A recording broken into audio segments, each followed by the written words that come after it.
प्रतिशोध की आवाज़ को भी सुना नहीं जा रहा है। और प्रतिशोध करने वाले लोग भी, मुझे लगता है कि वो क्या कहना चाहते हैं। जब मैं यहाँ डिबेट में आ रहा था तो मेरे दो साथी मिले, दोनों एक कांग्रेस और एक भाजपा के साथी, मैं नाम नहीं बताऊंगा क्योंकि बहुत चर्चित नाम है। तो उन्होंने कहा प्रेम कहाँ जा रहा है? मैंने कहा साहब मैं तो HNN चैनल में जा रहा हूँ डिबेट के लिए। कि अरे यार हद हो गई यार, कलयुग आ गया और तुम्हें अभी पता ही नहीं, तो मेचेनन में जा रहे हो, अब तो घोर कलयुग आ रखा है। तो दूसरे ने बोला कि भाई साहब कलयुग जो है ना 2014 से आया। तो मेरे समझ में बात नहीं आई कि हम जब 21वीं सदी में जी रहे हैं और कलयुग की बात ही नहीं हो रही है, 2014 से क्या आया, कोई करे कि 70 साल पहले आ गया था।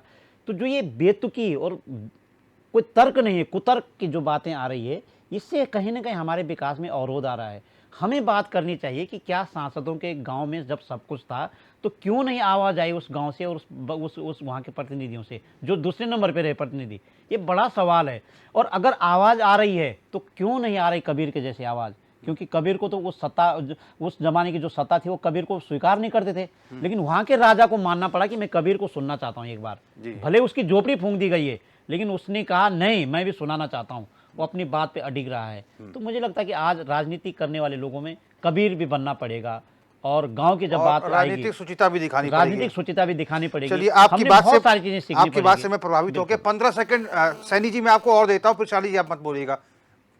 सैनी जी देखिए मैं सिर्फ यही कह रहा हूं और हम सब लोगों से यही निवेदन कर रहे हैं और खासकर राज्य के लोगों से भी कि विपक्ष की आवाज को भी सुनना शुरू कीजिए।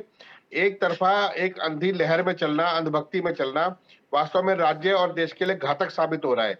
5 ट्रिलियन की इकोनॉमी बनने जा रही है, लेकिन 4 ट्रिलियन केवल इनके 15 उद्योगपतियों के पास है। देश के बैंक खाली कर दिए गए, किसानों का गला घोट दिया गया, बेरोजगार परेशान है, महंगाई से बिल्कुल जनता त्रस्त हो चुकी है। लेकिन अगर यदि अब भी आप इनके ढोंग में आकर इनको वोट देते हैं, जी 15 सेकंड साथ खड़े होते हैं तो सैनी जी माफ कीजिएगा। इनकी भाषा शैली जो जनता के लिए है वो साफ बता रही है कि 50 इनका सेकंड। हासिल जनता ने जो किया है सोच समझ के किया है। और भारतीय जनता पार्टी और माननीय मोदी जी का जो नेतृत्व है, गांव, गरीब, किसान, मजदूर, वंचित, शोषण सभी लोगों को साथ, शोषित सभी लोगों को साथ में लेकर समग्र भारत की जो विकास की नीति और एजेंडा लेकर भारतीय जनता पार्टी माननीय मोदी जी के नेतृत्व में चल रही है वो अभूतपूर्व है। देश की जनता उसको समझ रही है और जनता चाहती है कि ये हमारी अर्थव्यवस्था 5वें नंबर से अब 3रे नंबर में आए और भारत फिर से विश्व गुरु बने, भारत की खोई हुई प्रतिष्ठा वापस आए। और मोदी जी आज एक नाम नहीं बल्कि एक क्रांति है जो भारत से गुलामी की निशानी को मिटा रही है। भारतीय जनता पार्टी आज एक पार्टी नहीं बल्कि एक क्रांति बन चुकी है जिसने ठाना है कि भारत को फिर से पुनः विश्व गुरु बनाना है। बिल्कुल, तो चर्चा का लबोलबाब यही था। देखिए, जनता वोट जिसे भी दे, जनता जिसे पसंद करती है वोट दे, जिसकी राजनीति की नीति ठीक लगती है उसको जनता वोट दे। लेकिन जो निष्कर्ष निकला है कि हालांकि अगर अच्छाई देख रहे हैं तो थोड़ी बुराई भी देखें, कमियां भी देखें। और एक बहुत महत्वपूर्ण बात जो प्रेम पंचोली जी ने की कि सत्ता पक्ष को सुनने के साथ साथ विपक्ष को भी सुने, और आशीष सैनी ने भी गुहार की है जनता से कि विपक्ष की आवाज़ को भी सुना जाए। लेकिन सबसे बड़ा सवाल यही है कि आखिर जनता विपक्ष की आवाज़ को क्यों नहीं सुनना चाहती? विपक्ष की आवाज़ में कहाँ कमी है? विपक्ष किस रणनीति में फेल है? विपक्ष अपनी बात को ठीक से क्यों नहीं रख पा रहा है? ये तमाम चीज़ें हैं जिस पर विपक्ष को एक्सरसाइज करने की ज़रूरत है। लेकिन फिलहाल भारतीय जनता पार्टी का गांव चलो अभियान चल रहा है। बहुत सारे अभियान जो है इससे पहले भी चले। अब जो है मुख्यमंत्री, प्रदेश अध्यक्ष, सभी कैबिनेट मंत्री गांव चलो अभियान के जरिए 24 घंटे गांव में प्रवास करेंगे, वहीं अपने किसी कार्यकर्ता के यहाँ भोजन करेंगे, वहीं विश्राम करेंगे। यह 2024 की चुनावी रणनीति में बीजेपी ने अपने आप को झोंक दिया है। फिलहाल तमाम मेहमानों का हम शुक्रिया अदा करेंगे। नवीन प्रशाली जी आपका बहुत बहुत शुक्रिया। आशीष सैनी जी आप हमारे साथ वर्चुअली जुड़े रहे, बहुत बहुत शुक्रिया। प्रेम पंचोली जी बहुत बहुत शुक्रिया। और दीपक राव जी आपका भी बहुत बहुत शुक्रिया। और उन तमाम मेहमानों से हम कहेंगे कि यदि किसी को मैंने समय कम दिया हो तो उनसे मैं क्षमा मांगता हूं। क्वेश्चन आवर में फिलहाल मेरे साथ बस इतना ही। देश और प्रदेश की तमाम बड़ी खबरों के लिए आप देखते रहिए चैनल 24/7 जुनून सच दिखाने का।